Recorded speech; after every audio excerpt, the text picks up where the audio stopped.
We want to consume international, content, and everybody's watched Game of Thrones, everybody's watched Friends, and everybody's watching everything. But अपन लोग जब बनाते हैं तो सबका उंगली उड़ जाता है. बट आज किसानों पे फिल्में बना दो, बैन हो जाएगी, है ना. सत्यजीत रे ने बनाई थी वही फिल्में, जाने भी दो, Yeah. यारो रिलीज कर दो आज. मतलब हिम्मत है किसी की. Art is a reflection of society. It's a reflection of Exactly. reality. So if you're making a film which is a reflection, it's like saying that you're saying my face is not tarnishing my image. The reflection in the mirror is tarnishing my image. So let's smash the mirror. Hi everyone, joining us today is the team behind Forget Me Not from Ray, which will soon be available on Netflix. Thank you so much all of you for taking time out to do this with the Quint.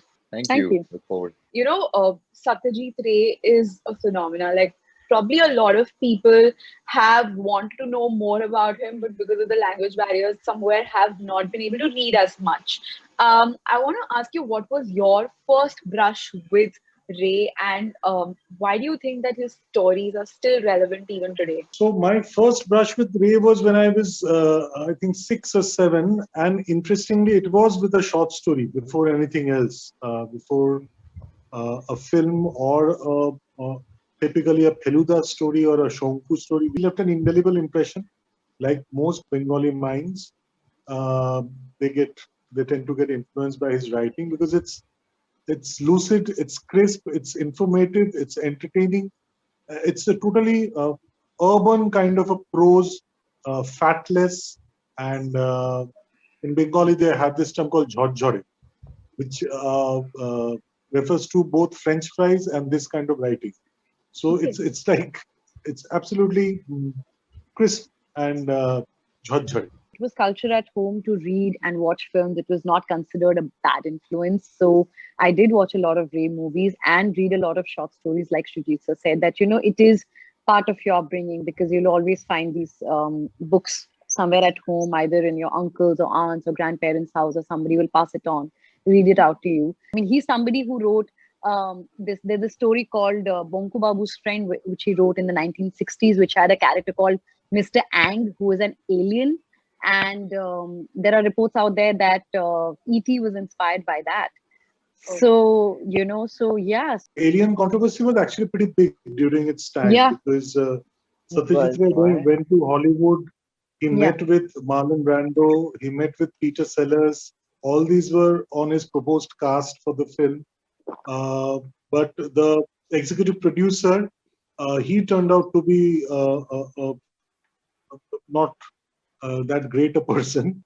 He kind of just wasted those 3 months, and Ray came back brokenhearted. Arthur C. Clarke wrote to Ray talking about possible influence of Alien on E.T. And in fact, he saw E.T. at Venice Film Festival, and he was obviously he still had some kind of a hope of making Alien one day, even after his first misadventure in Hollywood. But after seeing E.T. at Venice, he kind of was heartbroken, and he said that this can't be ever made. Ray was already, he fit the global puzzle of cinema, like way before. He was chilling with these guys. He was hanging out. Right, like I discovered Ray very late, and it makes me actually selfishly happy right now that there's so much to discover, because हम लोग के पास आजकल सब everybody's watched ना during the pandemic, सब मैं तो conversations होते हैं कि हाँ I've finished Netflix, I've finished Amazon or whatever. Ali, your character, we see him as this hyper man, and then we see him sort of I'm not going to give out too many spoilers, but we see him disintegrate in ways. Did it take a lot for you to get into the skin of the character? Were you able to understand if you had read the story and then relate it to today's world and understand the character? No, actually, I decided not to. I knew of it. I think, even Srijita had told me about the story, almost maybe verbatim, but I didn't. I thought it was, it started beautifully on the page that I was given. And, and of course, between all those, how do you say, the commas and the full stops, was where the music happened for me. But I think best of art, as many have said, it is art that reinvents and evolves, and with time. And I think that's why I think sometimes religion gets the harsh whip, because it has not managed to do that. Art does. Talking about the women in race stories, maybe Anandita and Shweta can come in here and tell me, first of all, like both of y'all's characters, because again, I will not give out too many spoilers, but there really is a huge revelation there, and the way it's been done in the film. Well, but the original story did not have the women. Just to Oh, say, I mean, no, no, no, no, no. So if you read Yeah. Bipin Chaudhary's Lapse of Memory, the translated version, what it's called, if you read, of course, you'll find these characters, uh, or But different they're versions male. of these characters, but they're male characters. So this is actually Hmm. Maya and Anandita, and a lot of characters are screen written. so I think a lot of people also say that his short stories didn't have too many women, and Even if you read his detective stories, Hmm. crimes of passion do not occur over there, like it does occur in Bomkesh Bakshi, the other famous Bengali detective. Which is so interesting because Ray explored women in his movies so extensively, which were, he adapted a lot of Tagore work. I mean, if you watch a Charulata or like Teen Punna Charlotta, or Piku's Devi. Diary, which is a telefilm, or Devi, or a lot of these, all of his movies Mohanagar, I actually think, is one explore of his finest Mahanagar. films on. True. Hmm. moving tracks, I want to talk about short film space. Why do you think there has been this sudden spurt of a lot of platforms getting into short film space? And do you find it interesting as actors, as filmmakers, to be able to take it on for like a story for like half an hour? Does that intrigue you? The first movies that were made in the world in the late 19th century were short films. Arrival of a Train was a short film. So they have been Uh, around for a very, very long time. It's just that today we have different platforms, and I know a lot of platforms are doing these 10-minute capsule episodes or like 2022 episode series. They're just 10, 15 minutes as well, or anthologies. But I think it's just making it more consumable right now. I think people are also, I mean, we've gone full circle, right? Sure, we started with short films, then we went full long format. I mean, films, not shows, where we were looking at 3.5, 3 hour films, and slowly it started to shave off. And now, I mean, sure, some people call it just people have gotten dumber and maybe short spans or whatever you call it, but like Quibi, right? But yeah, we're looking at short spans eventually. But I think right now it's just skyrocketing. Like you could go to your ceiling, people are ready to watch, and I think the variety is just so that we can feel safe. So we're not we, but a lot of formats are doing that because you're safe in a packed, nice Mm. ensemble of great skill and technically sound people together. But I think all formats are right now being explored and being accepted by the audience. And yes, we have to give it to the pandemic that it has definitely refined and filtered audience taste a lot. And I think it's great for us as the industry that we can really experiment as actors to do different kind of work, and as filmmakers to try all those scripts that people producers didn't think was safe. But on the other hand, we've seen this huge debate as to when content comes into play. And, even during the pandemic, we've seen a huge debate go around about censorship, about, Hmm. toning down your, I don't know, it's a narrative. It's a director's world that he tries to create.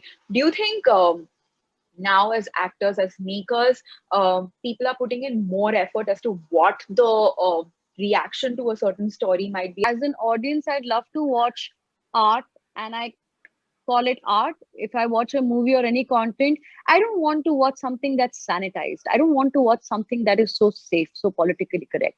I mean, as long as you're not, bringing a bad influence through your work, through your content. I mean, how somebody perceives, how somebody receives whatever foul language or whatever that you're saying is, I think it's subjective. I genuinely feel that there is a lot of self-censorship which has come in Mhm. while someone is writing a script, while someone is shooting a script, while someone is acting it out.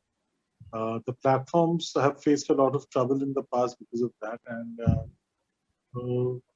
the problem is it's subjective. That is the problem.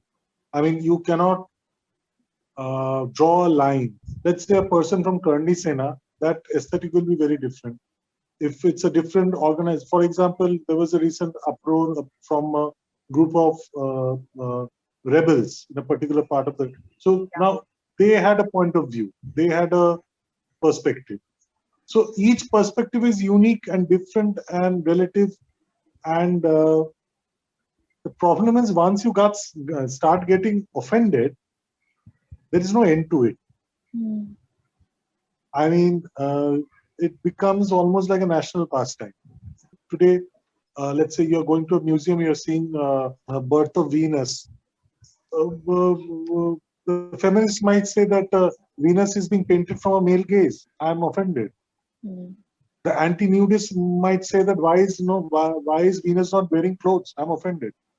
So now, in that sense, art will become sanitized and there will be no end to it. So while we need to be responsible, and a lot of that responsibility comes as a part of the self-censorshiping, it is also important to realize that at the end of the day, you always have the option not to watch it. Even with the second season of Mirzapur, there was this huge thing that came, and we've had a chat about the language and how you question your directors. You get into that zone of asking why the character is doing a certain thing.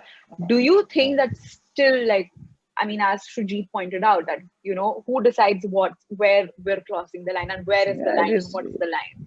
We're stuck. And this is a limbo that will keep repeating if we don't get our heads out. I mean, we want to consume international content, and everybody's watched Game of Thrones, everybody's watched Friends, and everybody's watching everything.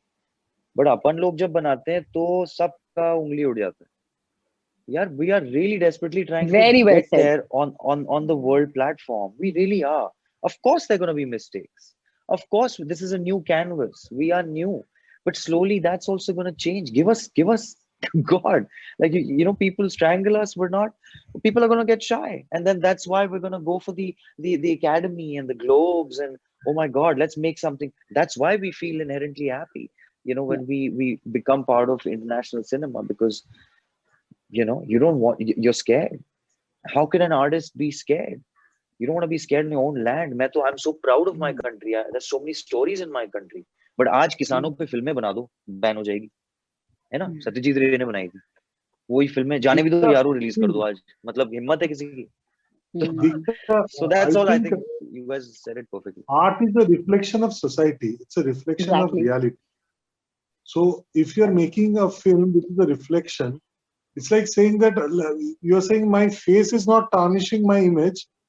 The reflection in the mirror is tarnishing my image. So let's smash the mirror. So why are you getting angry with the mirror? A particular state's image, if it's not tarnished by atrocities which actually are happening in the state and getting reported on the audiovisual media, exactly like films, and people are watching it. If that is so, we are not banning news channels, right? We are not banning news channels because they are showing reality. But we want to ban series and films because when they mirror reality, you are saying, no, this is so tarnishing. With that, we've come to the end of this chat, and Srijit said that that news channels are showing reality. I don't quite know that, but okay.